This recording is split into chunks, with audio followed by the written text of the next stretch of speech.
Welcome to the Goddard Report. Comments made on the Goddard Report and TalkDigitalNetwork.com are an expression of opinion only.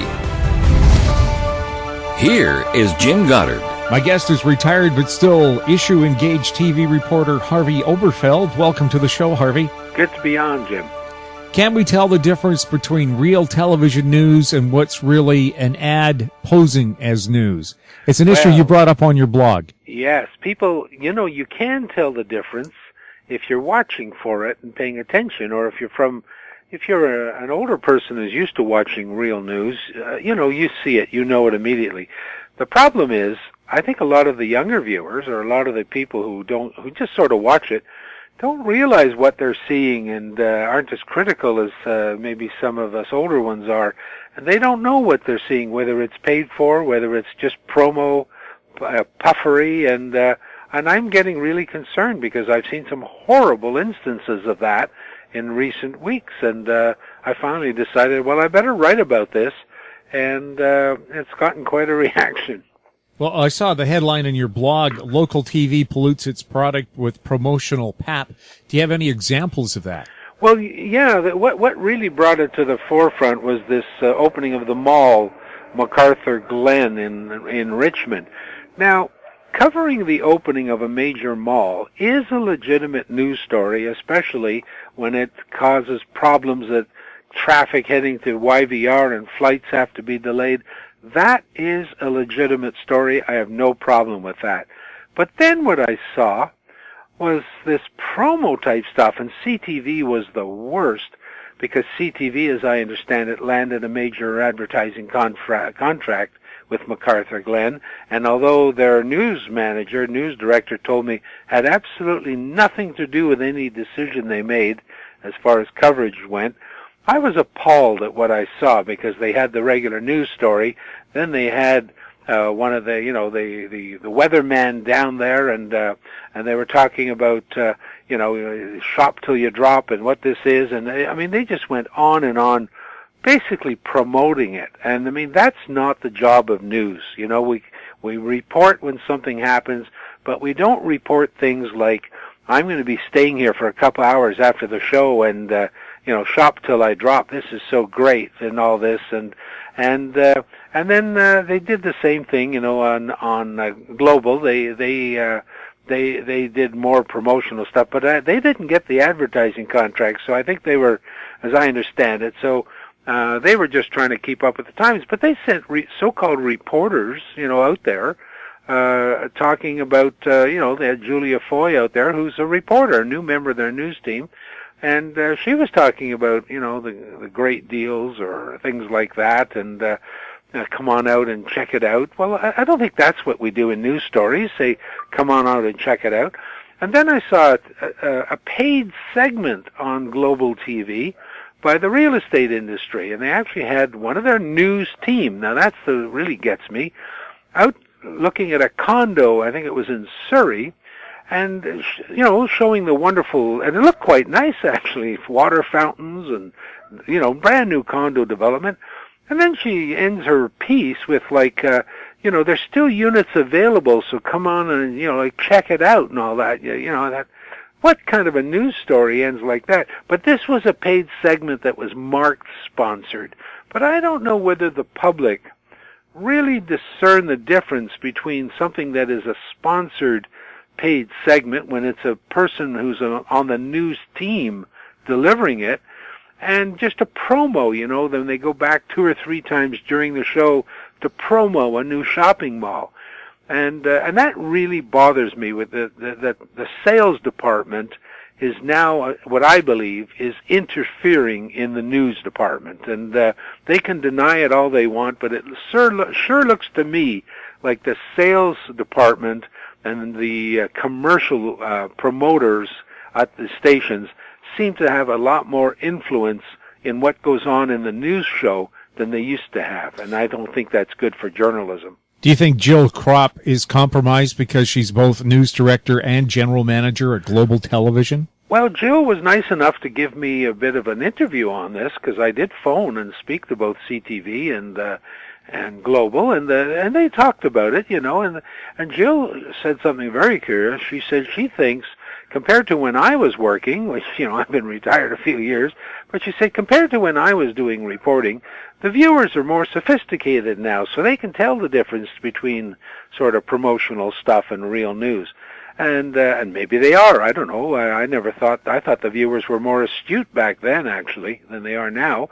Certainly the numbers were bigger. People had a more interest in the news rather than just, when I say news, I'm talking about real issues, things going on, not just the latest on Beyonce or Donald Trump or something like that, or the Kardashians.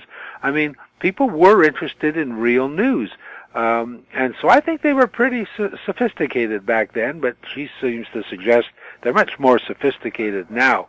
And maybe that's why all the ratings are going into the hole. I mean, maybe they are sophisticated, and they take a look at what's on air and say, I don't have to watch this. So they either don't watch or they PVR the shows now. Many people have told me they PVR it, and then they just speed through and watch the entire news, a 1 hour news show in 15 minutes. Because most of what's on there, they're not interested in seeing. Even what passes for legitimate news, never mind the puffery. So I can't see how that's helping TV stations or their advertisers. And certainly it's not helping journalism. Well, we have so many infotainment shows, Entertainment Tonight, where the fashions, which again are promoting a product, are just as important as the person they're talking about. And then what makes the news, oh my God, she wore pink shoes with a purple dress. Yeah, well, you see that on some news shows. I mean, we always used to have fluff. I mean, you'd always have human interest or something. After reporting a heavy news package, you want to have a little bit of light stuff. Mike McCardle. Yeah. Well, that was always towards the end of the show or something. But now it's hard to tell where the light stuff stops and supposed news begins, because it's all light stuff. It's all a lot of it is meaningless stuff. Very little heavy stuff. I mean, I still watch it occasionally. I don't watch it as often as I used to, but I watched the other day. There was a terrific story on all the homes on Canby Street that the real estate developers have taken over, and they've let the grass grow long, and it looks like a slum.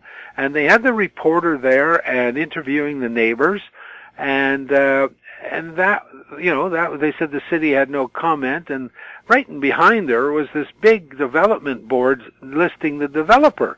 Well, when I was reporting or you were reporting, we would have gone right downtown to the developer's office and said, how come you're not taking care of your property there on Canby? Look how nice your office is. Why, you know what I mean? We would do that because there's laws that require them to do that, but we would have pursued them, and they don't do that anymore. Just this week, there was a story I saw. Again, it was on Global, and it was a good story. I thought it was a pretty good story about all the money being made out of the casinos. At one point, over $1 billion, because they've raised the maximum per hand at the tables to $100,000 per hand, and instead of $45,000.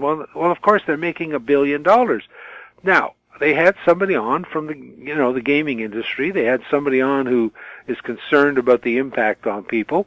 I would have gone to the provincial government and said to the minister, what's going on here? Is this now the way we make money by through gambling? Is that now bigger than ever? And I would have at least raised the question about how much the government is pushing gambling when you start raising the limits and all that. I have nothing against gambling and that, and if people want to spend their money in that, fine. But to me, it's a political story also. Not a single quote. And the House was sitting, so there was no excuse like, well, nobody's around. The House was sitting and Victoria is still sitting, and they didn't even go get a reaction from the minister or the opposition critic. It could have been a great story, and what we're getting now is just mundane stuff. And thank God they didn't just combine it with a promo saying, and the casino's open tonight till midnight if you can get down. I mean, that's what I was expecting to see by the end of it, because it's so confusing what they do put on air sometimes. Harvey, two facts that they could have reported is that the provincial government, citing cost-cutting concerns, disbanded the RCMP unit that would investigate possible money laundering at casinos. And also, they never mentioned that about 5% of the population is addicted to gambling, and over a third of the lotto revenue, the gambling revenue, comes from that small 5%. Well, maybe, Jim, they are figuring that since we're dealing with a much more sophisticated viewer now, that they say, maybe they expect they'll already know that, or they'll go do their own research, because they're certainly not reporting that as part of the story, which would make it a much better story. But that's what's frustrating. And then when I turn on the news, I'm well aware that you need money. I'm well aware that you need sponsorship. It doesn't bother me to see something like our helicopter is sponsored by so-and-so, or the news satellite, the weather satellite is brought to you by so-and-so. I know you need money to pay the salaries and to cover the costs, and it's a costly operation. But when you don't have to go to paid segments. And when they defend it, it's quite interesting. You talk to the news managers, they defend it saying, oh, the viewers know the difference and there's nothing wrong with it. Well, that to me is disingenuous, because if it's so easy to understand, why don't they do it on their national newscasts? Why don't we see the big national newscasts have that kind of promo? Because they know it delegitimizes what they're doing. It hurts the product. So it's clearly that they see local news as a lower standard news, and really more people get their news out of local news than they do out of national newscasts. But clearly the bean counters, the bosses, and the sales departments have basically, I think, beaten up the people in the newsroom and have forced this promotional puffery on there, and I think it's hurting their news coverage. I think it's hurting their news image, and certainly I can't imagine the public would be looking at that stuff and say, well, if something comes up regarding this advertiser, I'm sure they're going to go after it really hard. Yeah. In fact, you have to give kudos. Randine Neal was anchoring on the weekend newscast on Global, and Randine's a great reporter, old reporter, senior reporter, and she was anchoring, and they were doing, after one of these other promos on MacArthur Glen, she said, I hope somebody goes out there and takes a look and sees, are these really deals, or is it like Target when it opened, just a waste of time? Well, I've never heard anybody say that about, but that's real news. That's the way a reporter should look at these things. And as I wrote in my blog, I wrote kudos to Randine, and I said, but Randine, don't hold your breath that any of the news stations are going to go out and actually do that, because that would be a real story. And, and it gets in the way of the puffery, so they won't do it. We'll have more with Harvey Oberfeld right after this. More and more people are looking to the Internet for intelligent, riveting, and thought-provoking interviews. To advertise on the Goddard Report and TalkDigitalNetwork.com, call 604-699-8600, 604-699-8600. In Goddard we trust. Welcome back. We're speaking with retired television reporter Harvey Oberfeld. Harvey, sometimes when they do try to interfere with the news, there are consequences. If you recall, CTV was ordered by their corporate boss not to report a CRTC decision that wasn't favorable to CTV, and that person ended up getting resigned, as we call it, saying he's gone on to pursue other ventures. Right. Do you think we would see more things like that happen if the public was aware of interference, or does it take a Globe and Mail article to point that out? Well, that's it. As you point out, he didn't resign until after it came out in the Globe and Mail. Certainly their station never, they went along with it, and that's part of the problem. Too many people running the newsrooms now go along quite passively with what is clear interference in the news process. And it's either because, let's face it, they want the job, and with management now running these things, if you raise your head too high, they'll chop your neck off. So a lot of them will go along with it, and they've got mortgages to pay, so they go along with it.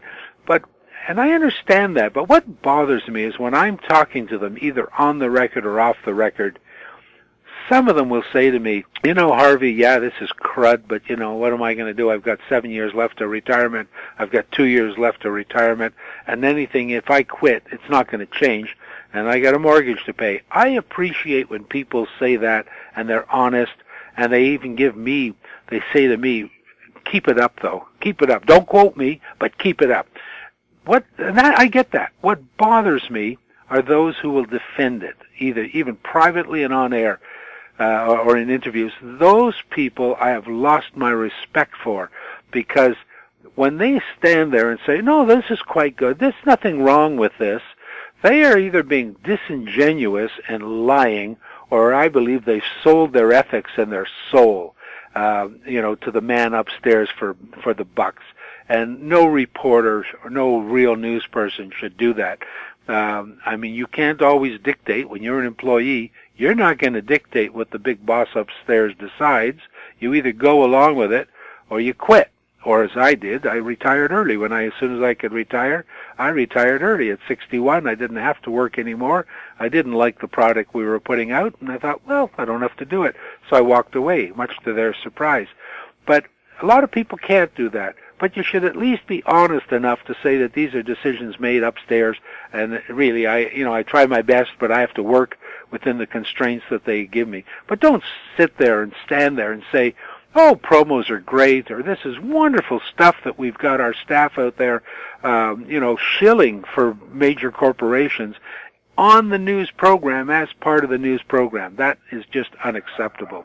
Well, we have the weather guy on Global promoting BC Hydro and the Port of Vancouver, so I don't expect to see any investigative reports into smart meters and the fires they cause, or about the coal dust issue for people who live near the coal terminal.